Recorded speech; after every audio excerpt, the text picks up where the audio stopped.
What's going on, people? We are Tottenham TV, back here for episode 3 of Unpopular Opinions. Still got plenty more unpopular opinions to get through. We're here with Brian Daigle, and let's get straight into it, starting from D Mizzy once again. And he says, if we don't get one player injured from now until the end of the season, we're in the title race.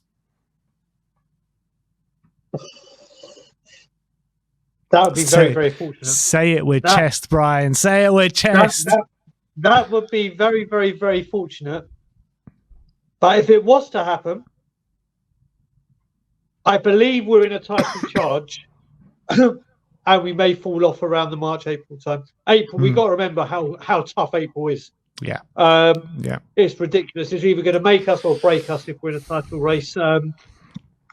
I think if we don't get an injury all season, we're in a race for second. I would say. I just don't think we'll go the distance. But I think we are in the title race if we don't get a injury all season. But I think it's very unrealistic to think we won't get an injury all season. That's just what I think. Yeah, especially with Tottenham Hotspur. This isn't we're blessed with injuries, aren't we? Unfortunately, we're blessed with the greatest medical staff in the world as well.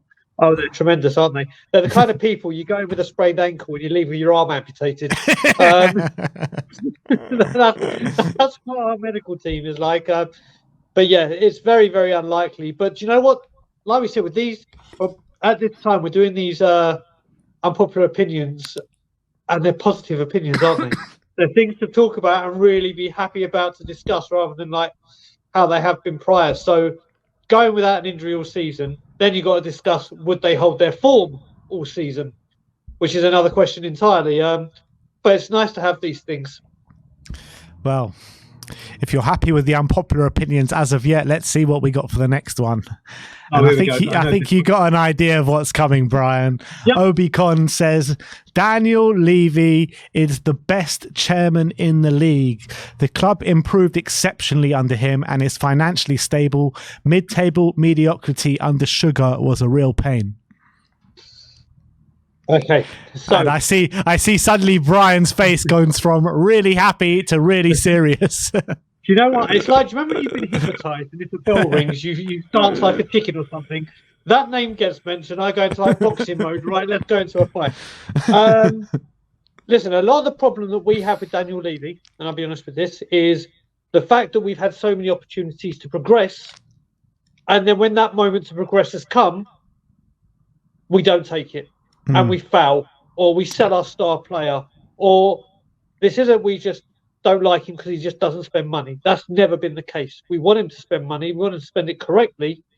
It was the case under Pochettino. Under Pochettino, that was the case then. And then 500 days without signing anyone, and everything that happened. Daniel, and I've said this before, and I'll say it here again.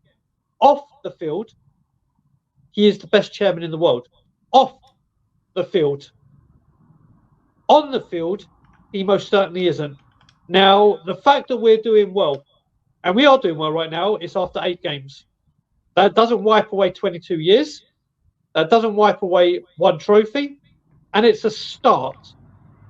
He now needs to continue in the vein of what's going on right now. If he does this consistently for 3, 4, 5 years, then we can turn around and have this conversation. But right now, I ain't having it. Yeah, I kind of agree. To be honest, I think that with all the madness that we've been through over the past 5 years, it's hard to say that Daniel Levy is anywhere close to being the best chairman in the Premier League. And just because, forget last 22 years, let's just talk about the last 5-6 years. You know what I mean? You can't make consistent bad decisions and then suddenly you put things a bit right and then you're suddenly the best chairman in the Premier League. That's not the way it works. You need to do it consistently over a long stretch of time. And things are going well at the moment, and I commend him for that. I commend him for the Postecoglou appointment. I commend him for the rebuild that he's headed up with Fabio Paratici. But the fact of the matter is that we sacked Pochettino when we should never have sacked him. We completely changed up philosophy to go to Jose Mourinho, Nuno Espirito Santo, Antonio Conte, who were all the wrong appointments, never mind what I thought, or the fans did at the time of the appointments. It's very clear to see that right now, that in hindsight, that they were the wrong appointments. And we should have kept going in the vein that we were going. And let's be honest, Postecoglou weren't even the first choice on the list. Postecoglou was 3, 4, 5, 6, 7th down on the list. And we kind of got him out of default because we couldn't get the other managers over the line. So however much it is going in the right direction right now, we need to see this over a long sustained amount of time to put it, to say that he's the best in the league. So I agree with you. Played. Thank you, next up is Jevon. He's saying, I won't get rid of Sessegnon just yet. Would like to see him play under Ange. Injuries are his weakness. Would you like to see Sessegnon get a chance under Ange? Will he stay fit enough to get a chance under Ange? That's the big question. I was a fan of his. I liked him, what I saw of Fulham. And then when I came back to London that time and you and me went to Nottingham Forest with Danny and Sim, the performance I saw from him was disgusting. Was absolutely disgusting. Will he play him at left wing? This may be, look, we saw with Perisic when he played him at left wing as opposed to left back, the change, or left wing back, the change in him. Do I think he could do something? I just don't know. He could do, but again, his injuries now become a real problem. A real problem. I don't know if I would. I feel sorry for Sessegnon. I really would like him to have had a good career at Spurs, but I think time has got away from him. What do you reckon his best position would be in this system? Would it be left back or left wing? Left wing. You reckon? Yeah, I kind of feel the same, and I don't think he's at the same level as anyone, even like a Brian Hill. To be honest, I would prefer to see left wing in an Ange system. So I think injuries have just taken this toll on Ryan Sessegnon. As much as he's still a young player and he's still got time on his side, I probably feel like the time is probably right to move him on. And I think we were going to do that if he didn't get injured in the summer. Well, I also add to this very briefly is it's his hamstrings that seem to be the problem. And Michael Owen even said once his first hamstring went, it's one injury that will keep recurring. And if your game is about your pace, that is probably the worst injury to have, because once they go, they keep going. And he suffered it with a fair few times. Listen, when we signed him, I was like, brilliant. There's one for the future that's going to really be a huge deal for us. And it just hasn't worked. Yeah. All right, let's move on. Jasper THFC says we shouldn't have sold Sanchez without signing another centre-back. This one, Joe, I had this conversation with Johnny many a time. He was the best defender we had, bar the rest, for the Ange Postecoglou system. He had a good couple of games under Ange. I'm a huge fan of Ashley Phillips. Huge fan of Ashley Phillips. Is he the replacement right now? Probably not for first team football. But Joe, I think Sanchez wanted to go just because his time at Spurs was done, and the way that it must have been getting to him mentally and everything. It was time for him to have a change. He's moved on, but I do kind of agree with him. I do agree with Jasper. I agree with this wholeheartedly. Yeah. I was one, obviously, for many years that wanted to move on Sanchez, but never to move on Sanchez without bringing in a replacement. Yeah. I think that was complete madness, to be honest. So I think it was a right idea to get rid of Sanchez completely, but to not bring in a replacement and to have to potentially rely on an Eric Dyer, I think is absolutely crazy talk, to be honest. So when we sold him after the transfer window was shut, I just thought, what the hell are we doing? Why not just keep him until January and then make the sale so you can bring in someone to take his spot? Because you look at it, and if Romero or Van de Ven get injured, what are we going to do? So, correct. And maybe people can say well, Sanchez ain't exactly going to do amazingly if he does come in, but he's going to he'll do a lot better than Eric Dyer, that's for sure. Correct. Absolutely correct. And we saw who would have thought he got 2 assists against Manchester United in the Champions League. Not that we had him for that, but yeah, when he went, he was just typical. He went when we found a manager that he may be able to get the best out of him. But wish Davinson the best, and we completely agree with Jasper. Yeah. The Jorical back with another one says that Son is the best captain at Tottenham for a decade or more. His focus on the nurture and support of his fellow squad members ahead of his own success is the key. Prior captains in recent history did not understand this or avoided the responsibility. Yeah, I think I've heard you and Simeon talk about this as well, and other people talk about as in rating his captaincy. I heard someone say he's the best captain since Steve Perryman. I think I said that. Yeah, I've heard it in I've heard it in a few places as well. Yes, it's only been 8 games, and it's not exactly the biggest to compare with these other captains. But again, we've spoken about this in different parts in this series of unpopular opinions. But from what he's doing, you can't disagree. You can't disagree. Off the pitch, on the pitch, there's something different, and it's come under his leadership, hasn't it?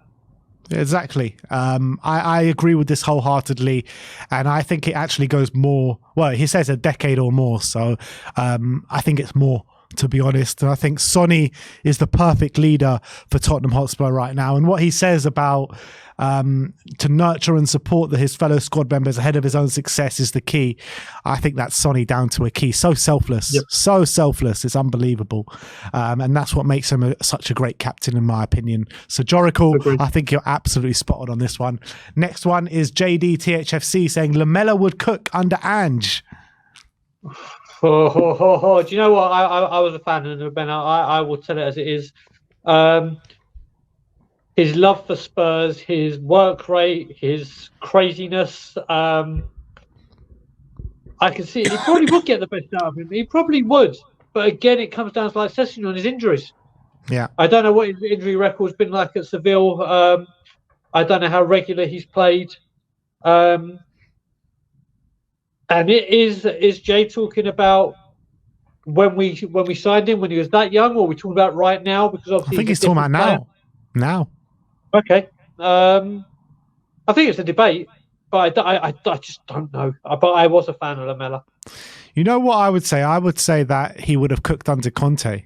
I think he was a proper Conte player with the energy that he gave in games. And I still think he could do a job for us now. So I agree with this, to be honest. I think Lamela would still be a valued asset of the squad. And I think that once he had that big injury and he was out for a year or two, whatever it was, I think that he still did pick up those niggling injuries, but it wasn't as bad as it was at the height of those injury problems. So I do think we let go of Lamela too early. I really do.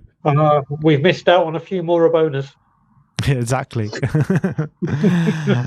Next one is from the Honest Tottenham fan. And he says, if Skip played more regularly, he'd be one of the best DMs in the world. Honest Tottenham, I think you need to change your name. So maybe sometimes Honest Tottenham. I the best in the world, I just don't see it. Yeah, I just don't. Who knows? Who knows? You never do know if you got regular football in a regular position, but I just can't see this one. He wouldn't even be the best DM at Spurs, never mind the world. But there you go. That's just the facts. There you go. That's just facts. And I rate Skippy. I think that he's a proper Tottenham boy. He bleeds blue and white. But I just feel, like I said in one of the earlier unpopular opinions, just some of the midfielders that we have at the club, the ones that are playing right now, and with Bentancur added to that, are just miles ahead. Miles. Yeah, completely agree. Tigo says, Ange has us playing way better football than Poch ever did. Oh, this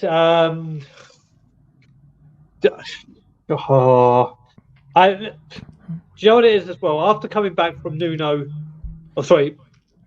Conte and Jose, this football looks like it was made in heaven compared to what we had. It does. If this had gone back to back, I think it's very, very hard on our. Let's just say definitely within 8 games. Yeah. Within the first 8 games, it's night and day. It's head and shoulders above what Poch has us playing. Poch, that year that we had that unbeaten record at home, I can remember certain games like Stoke, West Brom, when Dele Alli was doing that little loopy thing for Kane to score the volley where he scooped it up. Some of the football in that last season at the Lane was breathtaking. Breathtaking. If we have Postecoglou for the same amount of time, I would agree with this completely.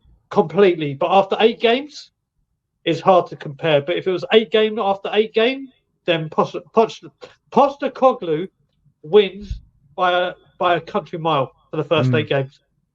Yeah, I'd agree with that. But yeah, I think there's too much of a small sample size to judge when we literally got to a Champions League final, countless amounts of FA Cup semi-finals, League Cup final, and challenge for the title 2 years running when Leicester won it and when Chelsea won it. And I think the football in those 2 seasons were unbelievable. So I think Ange, as much as it's been an unbelievable start, I still think he's got a way to go. Correct, I agree. And that brings an end to episode 3. So thank you everyone for joining us for episode 3. Episode 4 will be on your way, and many more episodes as well. So thank you everyone for joining us today. Big up Brian Daigle, and we'll see you soon. Like, subscribe and comment. And as always, come on you Spurs. Come on you Spurs.